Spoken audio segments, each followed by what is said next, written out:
রমাদানকে অর্থবহভাবে কাটাবার জন্য একটা সুন্দর পরিকল্পনা দিবেন প্লিজ।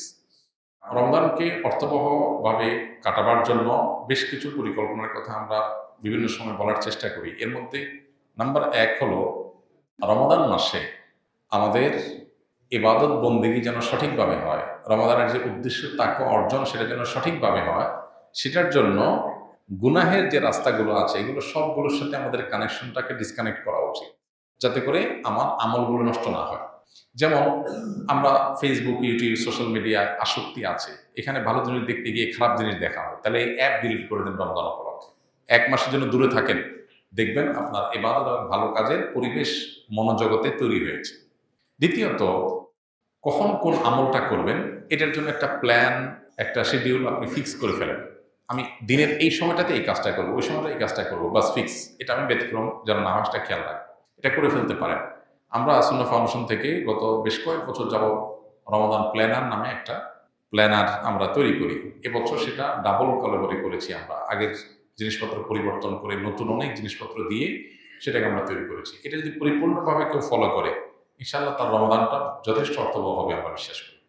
অতএব এটা আপনার কাছে থাকতে পারে, অথবা অন্য কোনো প্ল্যান আপনি যে দাঁড় করাতে পারেন নিজের জন্য, এগুলো নিজের আমলের সুবিধার্থে আপনি দাঁড় করালেন।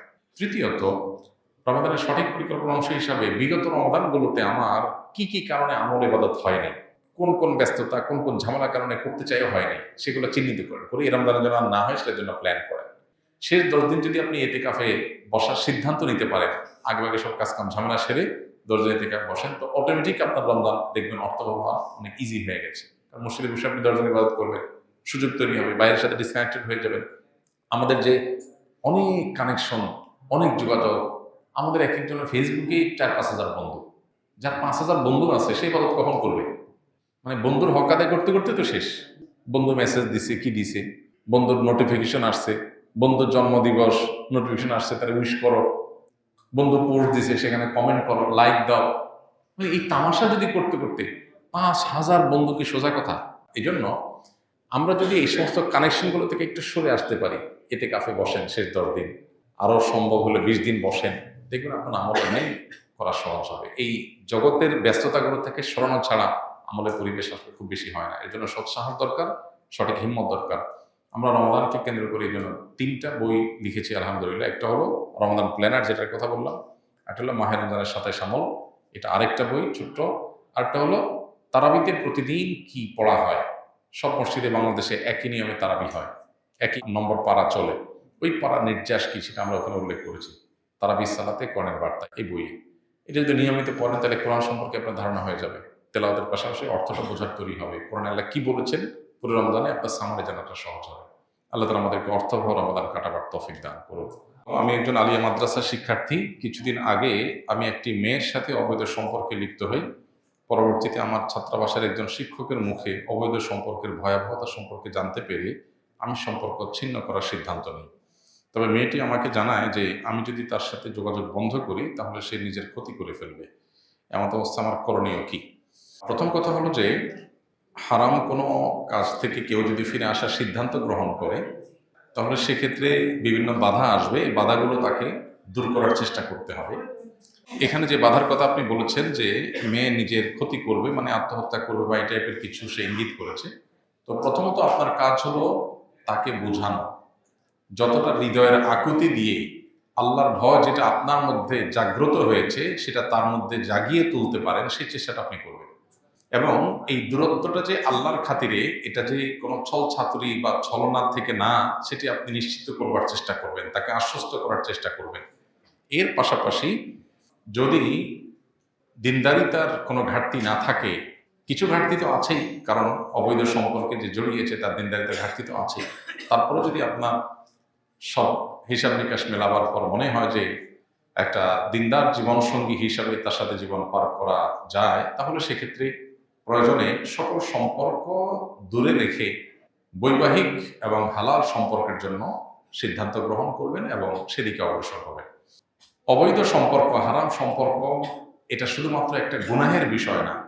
গুনাহ তো বটেই, এর কারণে জাহান্নামের শাস্তি তো আছেই, এর মাধ্যমে আমাদের ইমানের শক্তি ধ্বংস হয়ে যায়, তাকওয়ার শক্তি শেষ হয়ে যায়, আমাদের আধ্যাত্মিক ক্ষমতার শক্তি এগুলো শেষ হয়ে যায়, আল্লাহর সাথে কানেকশন ডিসকানেক্টেড হয়ে যায়, শয়তানের সাথে আমরা লিঙ্কেড হয়ে যাই, নানাভাবে ক্ষতিগ্রস্ত হই, আমরা জীবনের বরকত উঠে যায়, সুখ উঠে যায়।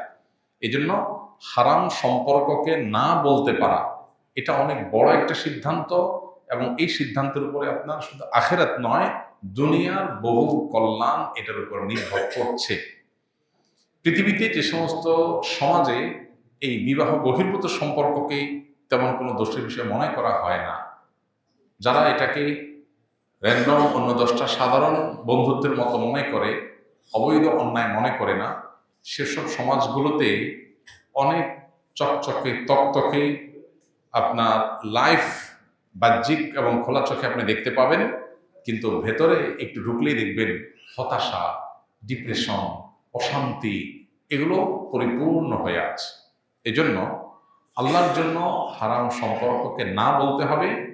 এখন যাকে আপনি এতদিন হয়তো বিবাহ করবেন প্রতিশ্রুতি দিয়েছেন, ওয়াদা করেছেন, তিনি হয়তো মনে করবে আপনি কোনো কারণে প্রতারণা করছেন। এই জন্য তাকে আশ্বস্ত করবার জন্য সেরকম হৃদয়ের আকুতি দিয়ে চিঠি লিখে, মেসেজ লিখে, মেইল পাঠিয়ে তাকে বোঝাবার চেষ্টা করেন, এবং সেই সাথে যদি বিবাহ করার মতো হয় বিবাহ করে ফেলেন, বা বিবাহ করার প্ল্যান করেন, কিন্তু সম্পর্ক বলেন যে আপাতত কোনো সম্পর্ক থাকবে না।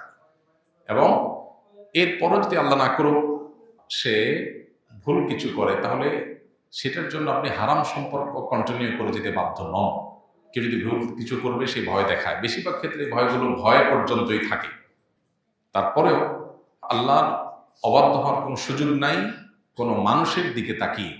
বিধায় এই জিনিসটাকে খুব শক্ত হাতে যেমন ডিল করতে হবে, ঠিক একইভাবে খুবই সচেতনতার সাথে ডিল করতে হবে, যাতে করে সাপও মরে লাঠিও না ভাঙে। আল্লাহর অবাধ্যতা থেকেও আমি সরে আসতে পারি, আবার যেন কোনো অনাকাঙ্ক্ষিত কিছু না হয়।